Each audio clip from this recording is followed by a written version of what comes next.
Les îles du Québec ont chacune leur caractère unique. Anticosti, les îles Mingan, Sept-Îles, l'île aux Grues, l'île aux Coudres, Grosse-Île, l'île d'Orléans et les îles de la Madeleine. Je m'appelle Éric Faneuf et je suis anthropologue-archéologue depuis presque 30 ans. Je vous invite à me suivre et faire le tour des îles, découvrir leur beauté, leurs habitants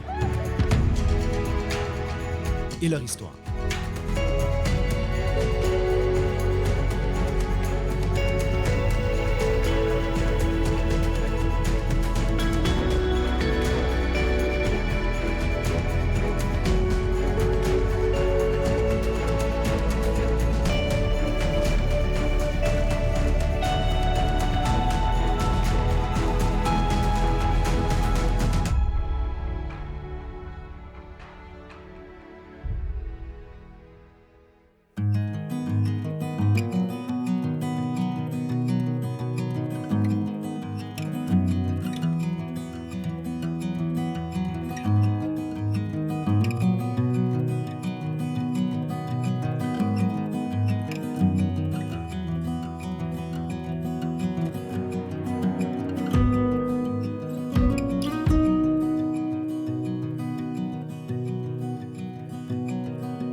Bonjour et bienvenue à tous à Le Tour des îles.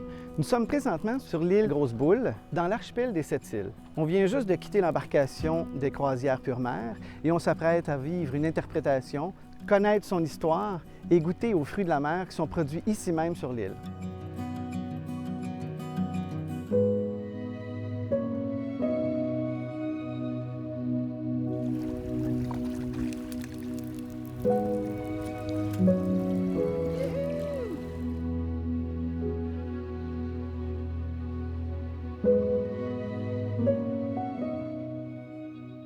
Alors, bonjour Éric, bienvenue sur l'île Grosse-Boule, à la ferme agricole Pure Mer. Mon nom c'est Chantal, c'est moi qui vais te faire l'interprétation aujourd'hui, si tu veux me suivre. Je suis derrière toi. Alors déjà ici, le long de la passerelle, je peux te montrer ce que tu vois par terre, c'est ce qu'on appelle la camarine noire, le petit arbuste qui a des tout petits fruits. On peut les ramasser? Oui, on peut les ramasser. C'est bleu très foncé, ça peut faire penser à un bleuet. Ça n'a pas un goût très prononcé comme ça, à prime abord, un petit peu acidulé, mais Sandra fait une très bonne confiture de camarine, donc tu vas avoir l'occasion de goûter tout à l'heure. Fantastique. Oui, c'est super bon. C'est très juteux. C'est très juteux, oui. C'est quand même un fruit qui est croquant. Mm-hmm. Tout le long de la passerelle, ce qu'on voit ici, c'est du thé du Labrador. Le thé du Labrador, là, on le reconnaît à sa feuille allongée. Si on la tourne... Son dessous, il est poilu, hein, le dessous, il est velouté. Velouté, mieux dit. Velouté, mieux dit. oui. Alors, au début de la saison, le velours est plutôt blanc. Là, on voit qu'il est en train de tourner tranquillement au orangé. Vois-tu, il y a différentes teintes. Et normalement, regarde, ceux-là sont beaucoup plus foncés. Normalement, on attend que le petit velours soit vraiment orangé avant de le cueillir. Okay. Et on ne cueille jamais les feuilles à la tête parce que c'est là où se trouvent les graines. Donc, on essaie, quand on va cueillir, d'aller chercher les feuilles plus au bas là, du plant. Fait qu'on ne cueille pas les jeunes pousses du printemps fraîches. Non, non, non, non. On va les cueillir plus tard dans la saison.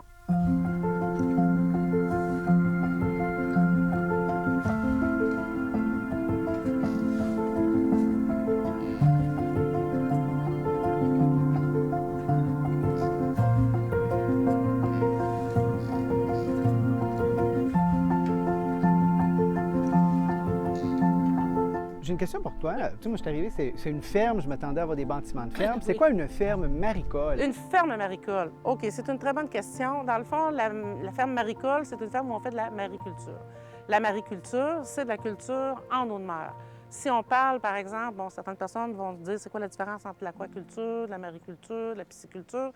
L'aquaculture, c'est toutes les cultures qui se font dans l'eau, que ce soit dans l'eau salée, que ce soit dans l'eau douce, de la culture de poissons, d'algues, de crustacés, ce sont toutes Ça fait toute partie de la grande famille de l'aquaculture. La mariculture est plus spécifique. C'est de la culture en eau salée, en eau de mer. Ils ont fait les installations. En 2013, ils étaient prêts à faire la première récolte de moules. Donc, au printemps, ils auraient été prêts, mais ils se sont dit, sur la Côte-Nord, c'est l'abondance ici de fruits de mer au printemps, là. On a la crevette, on a du crabe, on a du homard.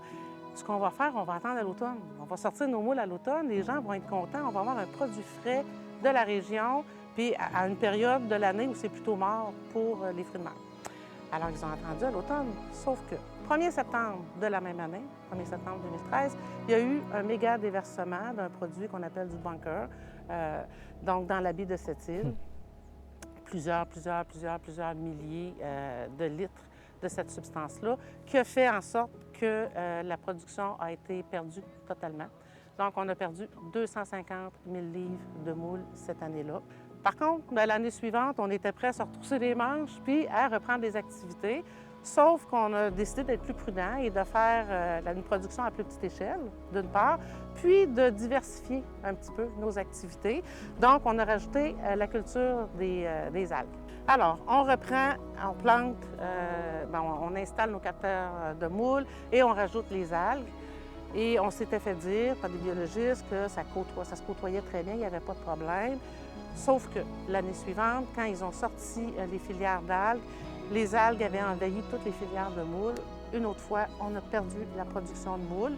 Donc là, c'était... Ça allait pas bien. Ça allait pas bien. Il y a bonne remise en question. Par contre, on a quand même des entrepreneurs qui sont très persévérants et qui ont dit, bien écoute, on va faire ça autrement, on va refaire nos devoirs, puis on va s'assurer de mettre une distance plus grande et on va continuer, on va remettre des capteurs de moules, on va remettre des algues et on a repris la production. Bon, là, on espère avoir une première production cet automne, en 2020, production qu'on va pouvoir commercialiser en espérant qu'il n'y ait pas d'avarie encore une fois.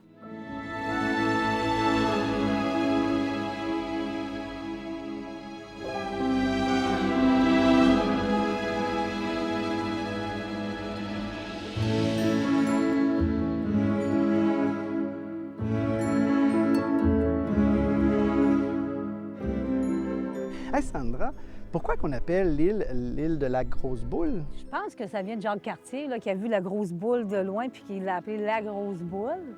C'est la plus grosse île qui est dans nos 7 îles de Sept-Îles. Puis c'est la seule île qui est commercialisée vraiment dans le tourisme. Il y a la Grande Basse qui est gérée par la corporation de la ville de Sept-Îles. Puis il y a Pure-Mer qui est une entreprise privée qui est sur la Grosse Boule. On est dans l'aquaculture. Tu sais, c'est les bouées qu'on voit en arrière. Oui, c'est ça. Tout est en dessous. Les gens arrivent souvent puis ils pensent souvent qu'on a une grosse bâtisse sur la... Je me suis dit la même chose. Et où la ferme? Oui, c'est ça. On est en mer. Notre ferme, elle est en dessous de l'eau. Fait que les gens, des fois, ils peuvent être déçus. Ils arrivent, ils pensent de voir toutes les infrastructures. Ils ne voient pas vraiment les infrastructures à l'eau, mais par contre, quand on débarque avec l'interprétation, la dégustation, tout ça, les gens voient vraiment de la façon que ça fonctionne. Oui, effectivement. On ne s'attend pas que ce soit autant de travail pour ce qu'on a dans notre assiette. Oui, bien écoute, la pétanque, c'est entre 5 et 7 ans. La moule, c'est 3 ans. Les algues, c'est 10 mois. Les huîtres, c'est un peu plus long. Fait que, tu sais, c'est quand on sait comment ça fonctionne, bien là, on se dit, wow, OK, peut-être ma pétanque, je vais l'apprécier, ou ma moule, je vais l'apprécier. Puis les gens aussi se rendent compte aussi que dans la mer, les larves, toute la nourriture est là, puis tout est clos à une certaine température. Fait que les gens, après ça, quand ils perdent ici, ils disent, OK, là, la mer est vraiment importante, ce qu'on mange, tu sais, c'est... Les gens sont plus sensibilisés à tout ça, puis à l'environnement aussi. Alors, comment ça se fait? Comment on fait ça de la culture de moules? Oui. Les moules, ils sont présents ici, là. C'est une espèce qui est déjà là. Évidemment, à la limite, on pourrait plonger et aller les chercher. Bon, on s'entend que c'est quand même passablement d'ouvrage aussi. Ce qu'on veut, c'est d'être capable de les cultiver. Donc, ce qu'il faut faire, c'est d'aller capter les larves de moules. Les moules, elles, vont pondre à une température entre 14 et 16 degrés Celsius. Ça correspond ici dans la baie à la fin du mois de juin, début du mois de juillet. Alors, ce qu'on va faire, vous allez voir, ici, dans le fond, on travaille toujours avec une filière. C'est quoi une filière? Puis que ce soit là, pour la captation de moules, pour le grossissement du pétanque ou pour la culture des algues, c'est toujours la même filière qu'on va utiliser. Les capteurs et les méthodes vont être différentes par contre. Pour la moule. Alors, c'est quoi une filière? La filière, c'est une longue corde, une corde de bateau, Il y a beaucoup de récupération, là, en fait, dans cette industrie-là. C'est une longue, longue corde qui va mesurer 300 pieds de long, qui va être ancrée au fond marin par des blocs de béton et qui va être maintenue à la verticale par des bouées. Chaque bouée qu'on voit... Les filières sont installées là. OK. La ferme agricole possède 90 acres d'espace marin, j'allais dire de terrain marin, en fait, pour leur culture. Donc, ils peuvent cultiver en masse s'ils le souhaitent.